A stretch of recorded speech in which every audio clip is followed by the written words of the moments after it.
스크류 테이프의 편지 중 오늘은 6번째 편지를 읽어보도록 하겠습니다. 6번째 편지. 사랑하는 웜우드에게. 환자의 나이로 보나 직업으로 보나 징집당할 가능성이 있긴 하지만 확실치는 않다는 소식 반갑게 들었다. 우리와 환자의 앞날이 불확실할수록 좋지. 서로 충돌하는 미래의 모습들이 마음을 온통 채운 채 희망이나 두려움을 번갈아가며 불러일으킬 테니까. 원수가 인간의 마음에 접근하지 못하도록 바리게이트를 치기의 불안과 걱정만큼 효과적인 게 없다. 원수는 인간들이 현재 하는 일에 신경을 쓰기 바라지만 우리 임무는 장차 일어날 일을 끊임없이 생각하게 하는 것이지. 물론 내 환자도 인내하며 원수의 뜻에 복종해야 한다는 가르침은 주어 들었을 게다. 원수가 의미하는 바는 뭐니 해도 실제로 자신에게 주어진 시련, 현재의 걱정과 불안을 인내로서 받아들이라는 것이다. 뜻이 이루어지리이다 라는 건 바로 이 부분에서 그렇게 해달라는 기도이고, 일용할 양식을 주시옵고 라는 것도 바로 이것을 매일 감당하기 위한 기도지. 따라서 내 임무는 환자가 현재의 두려움이야말로 자신에게 주어진 십자가라는 생각을 절대 못하게 하는 한편, 오로지 자신이 두려워하고 있는 미래의 일들에만 줄창 매달려 있도록 조처하는 거다. 아직 일어나지 않은 그 일들이야말로 제 십자가라고 믿게 만들거라. 그렇게 서로 어긋나는 일들이 한꺼번에 일어날 일 만무하다는 사실은 환자의 내리에서 싹 지워버리고 다 일어나지도 않을 미래의 일에만 미리 마음을 굳게 다지며 인내심을 발휘하려고 애쓰게 하거라. 10가지도 넘게 가정해 놓은 서로 다른 운명들을 진짜로 동시에 받아들인다는 건 거의 불가능한 일인데다가 그런 일을 하려고 덤비는 인간들에게는 원수도 큰 도움을 주지 않는다. 현재 실제로 겪고 있는 고난이라면야 아무리 두렵다 해도 받아들이기가 더 쉬울 뿐 아니라 대개는 원수도 직접 개입해서 도와주지만 말이지. 여기에는 중요한 영적 법칙이 하나 연관되어 있다. 언젠가 환자의 관심을 원수라는 존재 자체에서 환자 자신의 심리 상태로 옮겨 놓으면 기도의 효력을 약화시킬 수 있다고 설명한 적이 있지. 이 경우는 그 반대다.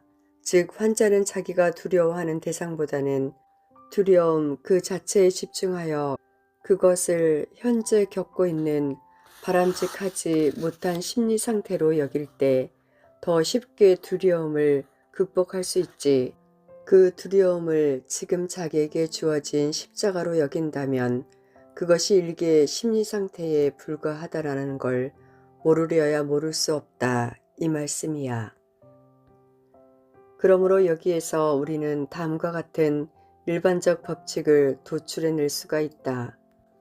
환자의 심리가 우리 목적에 도움이 되는 방향으로 작용할 시에는 아무런 자각 없이 대상 그 자체에 집중하도록 부추기되, 원수에게 유리하게 작용할 시에는 자신의 심리 상태 그 자체에만 관심을 쏟게 한다.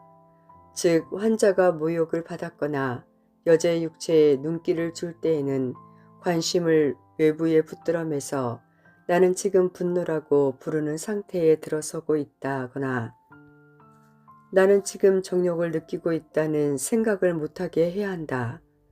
반대로 환자가 내 기분이 점점 더 경건해지고 있다거나 점점 더 자비로워지고 있다고 느낄 때에는 관심을 내면에 붙들어매서 더 이상 자신을 넘어서서 원수나 이웃들을 바라보지 못하게 해야지. 환자가 전쟁에 가지고 있는 일반적인 태도에 대해서라면 증오의 감정에 너무 기대지 말도록 해라. 증오는 기독교인이건 반기독교인이건 정기 간행물을 통해 너나 없이 토론하기 좋아하는 주제지. 물론 번민에 빠진 환자를 부추겨서 독일 지도자들을 향한 복수심에 불을 지르는 것도 그런대로 괜찮은 일이긴 하다. 하지만 그런 감정은 대개 가상의 희생양을 향한 심파조의 공상적 증오가 되기 쉬워. 환자는 실제로 한 번도 이들을 만나본 적이 없지 않느냐. 그의 머릿속에 있는 독일 지도자들이라고 해봤자 신문 기사를 읽고 저 혼자 만들어낸 마네킹에 불과하다고. 그런 공상 속의 증오는 아주 맵빠지는 결과를 낳는 경우가 잦은 데다가 특히 영국인들은 이 점에서 아주 구제불능의 졸장부들이다. 독일 놈들은 어떤 고문을 해도 시원치 않다고 큰 소리를 펑펑 치다가도 막상 상처 입은 독일 조종사가 뒷문으로 들어오면 얼른 차와 담배를 대접하는 한심스럽게 짝이 없는 족속이지. 내가 아무리 애를 써도 환자의 영혼에는 어느 정도의 악의와 함께 어느 정도의 선의가 있게 마련이다. 제일 좋은 방법은 매일 만나는 이웃들에게는 악의를 품게 하면서 멀리 떨어져 있는 미지의 사람들에게는 선의를 갖게 하는 것이지. 그러면 악의는 완전히 실제적인 게 되고 선의는 주로 상상의 차원에 머물게 되거든.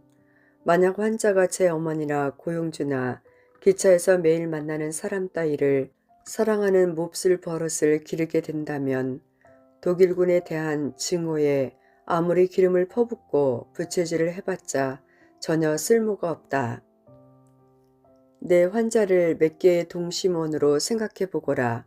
한가운데 의지가 있고 다음에 지성이 있고 제일 바깥쪽에 공상이 있다. 모든 원에서 원수의 흔적을 일거에 쓸어버릴 수야 없는 일이지.